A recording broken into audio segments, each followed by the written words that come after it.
Assalamualaikum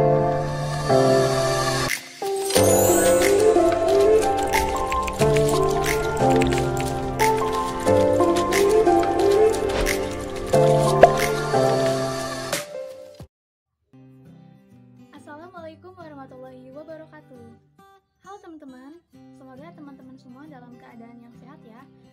Di video ini saya akan menjelaskan mengenai materi bahasa Indonesia yang terdiri dari 4 judul besar. Nah, setiap judul itu saya akan menjelaskan mengenai 5 poin pentingnya saja, supaya teman-teman semua lebih mudah untuk belajar. Nah, berikut ini adalah 4 judul besar yang akan kita pelajari hari ini. Yang pertama ada hakikat bahasa Indonesia.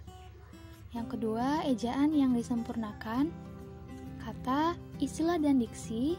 Kemudian, yang keempat, kita akan mempelajari tentang kalimat. Bab 1. Hakikat bahasa Indonesia. Sederhananya, hakikat bahasa Indonesia merupakan sejarah inti dari perkembangan bahasa Indonesia mulai abad ke-7 Masehi hingga menjadi bahasa Indonesia yang kita kenal saat ini, yang sudah memiliki kedudukan dan fungsi yang resmi dalam pemerintahan. Yang kedua, kedudukan bahasa Indonesia yang dinyatakan dalam Sumpah Pemuda. Melalui Sumpah Pemuda pada tanggal 28 Oktober 1928 diikrarkan bahwa bahasa Indonesia telah menjadi bahasa nasional.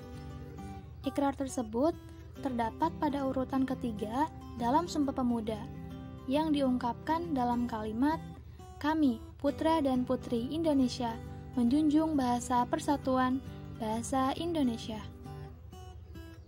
Artinya, bahasa Indonesia sebagai bahasa nasional mempunyai kedudukan yang paling tinggi di antara semua bahasa yang digunakan di Indonesia.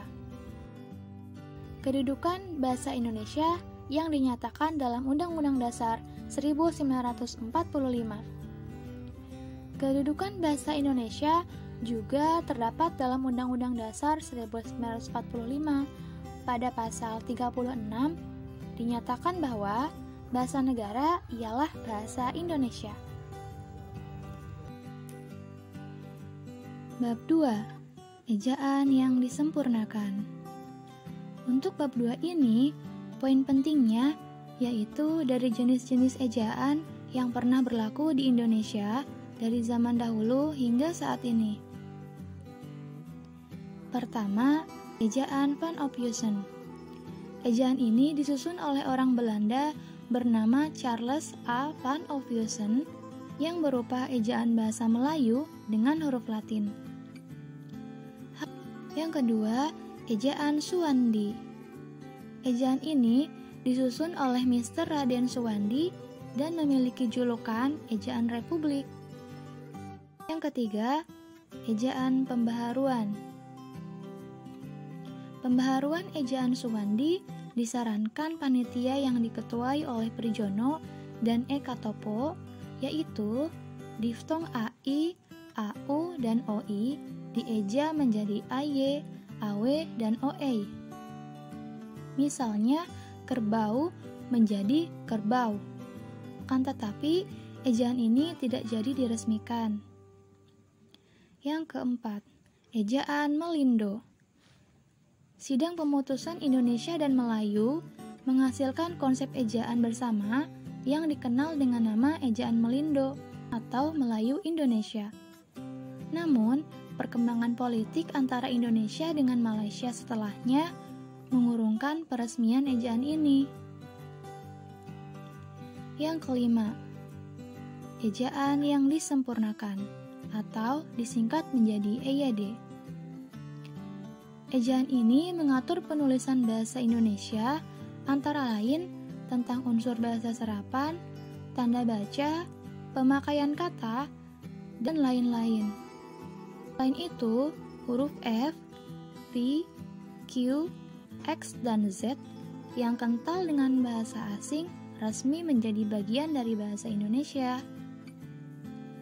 Yang keenam, ejaan bahasa Indonesia. Latar belakang diresmikan ejaan baru ini karena perkembangan pengetahuan, teknologi, dan seni sehingga pemakaian bahasa Indonesia semakin luas. Ejaan ini menyempurnakan ejaan sebelumnya, terutama dalam hal penambahan diftong, penggunaan huruf kapital, dan cetak tebal. Bab 3, kata, istilah, dan diksi. Yang pertama, definisi kata. Menurut pandangan fonologi, kata adalah bentuk lingual yang memiliki urutan fonem yang tetap. Fonem-fonem yang menjadi unsur pembentuk kata tidak dapat diubah urutannya. Yang kedua, contoh sebuah kata. Misalnya pada kata ramah, fonem pada kata ramah tidak dapat diubah urutannya.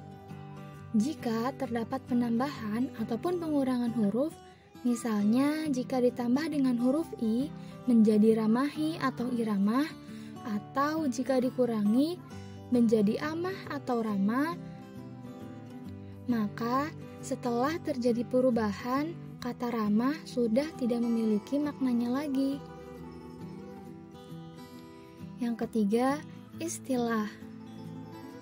Istilah merupakan kata atau hubungan kata yang memiliki makna khusus dan penggunaannya terbatas pada bidang tertentu. Contoh sebuah istilah, misalnya morfologi. Dalam bidang ilmu bahasa, istilah ini dimaknai sebagai ilmu tentang bentuk serta pembentukan kata.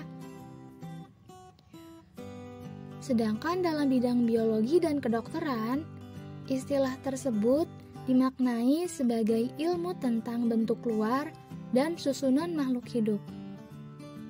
Dari contoh ini, jelas bahwa makna khusus suatu istilah hanya berlaku pada bidang keilmuan tertentu. Diksi. Diksi atau pilihan kata adalah kemampuan memilih kata yang tepat untuk digunakan dalam konteks tertentu. Bab 4. Kalimat.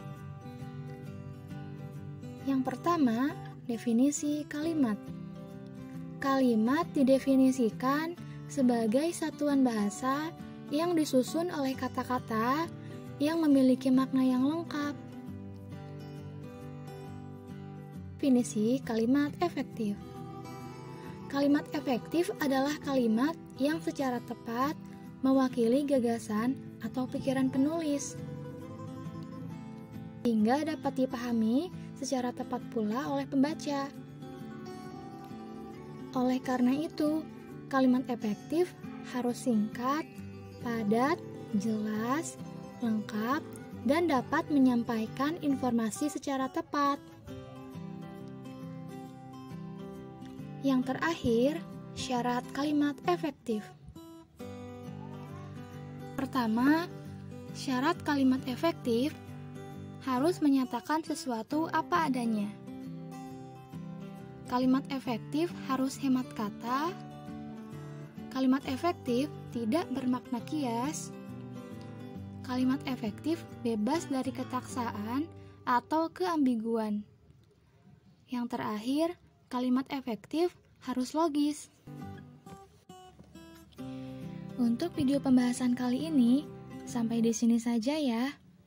Terima kasih yang udah like dan nonton video ini. Assalamualaikum warahmatullahi wabarakatuh.